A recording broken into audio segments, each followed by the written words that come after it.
ഫഖുൽ നീ പറയുക ബി ആയാതിഹി അല്ലാഹു സുബ്ഹാനഹു വ തആലയുടെ ദൃഷ്ടാന്തങ്ങളിലൂടെയാണ് അല്ലാഹു ഉണ്ട് എന്ന് ഞാൻ മനസ്സിലാക്കിയത്, അവനെക്കുറിച്ച് ഞാൻ പഠിച്ചത്, അവനെക്കുറിച്ച് ഞാൻ തിരിച്ചറിഞ്ഞത്. വ മഖ്ലൂഖാതിഹി അതുപോലെ അവൻ്റെ സൃഷ്ടികളിൽ നിന്നാണ് ഞാൻ അല്ലാഹുവിനെ കുറിച്ച് മനസ്സിലാക്കിയത്.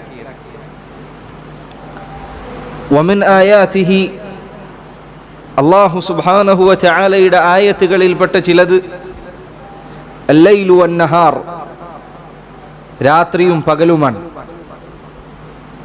വശംസു വൽ ഖമർ സൂര്യനും ചന്ദ്രനുമാണ്.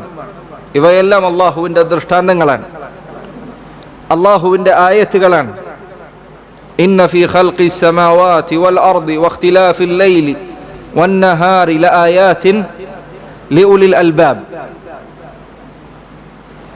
ആകാശഭൂമികളെ സൃഷ്ടിച്ചതിൽ രാപ്പകലുകൾ മാറി മാറി വരുന്നതിൽ ബുദ്ധിയുള്ളവർക്ക് ലആയാത്ത് ദൃഷ്ടാന്തങ്ങളുണ്ട്, ഗുണപാഠങ്ങളുണ്ട്. വമിൻ മഖ്ലൂഖാതിഹി അല്ലാഹു സുബ്ഹാനഹു വ തആലയുടെ സൃഷ്ടികളിൽപ്പെട്ടതാണ് അസ്സമാവാതു സബ്അ 7 ആകാശങ്ങൾ, വൽ അർദൂന സബ്അ 7 ഭൂമികൾ. വിശുദ്ധ ഖുർആനിൽ 7 ഭൂമികളെ കുറിച്ചുള്ള പരാമർശമുണ്ട്, ഹദീസുകളിലും അത് വന്നിട്ടുണ്ട്.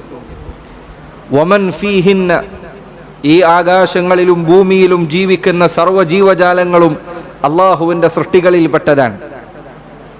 മലക്കുകൾ, ജിന്നുകൾ, മനുഷ്യർ, അതല്ലാത്ത മറ്റു ജീവജാലങ്ങൾ, ഇവയെല്ലാം അല്ലാഹു സുബ്ഹാനഹു വ തആലയുടെ സൃഷ്ടികളിൽപ്പെട്ടതാണ്. വമാ ബൈനഹുമ അവക്കിടയിലുള്ള എന്തെല്ലാം വസ്തുക്കളുണ്ടോ അവയെല്ലാം അള്ളാഹുവിൻ്റെ സൃഷ്ടികളിൽപ്പെട്ടതാണ്.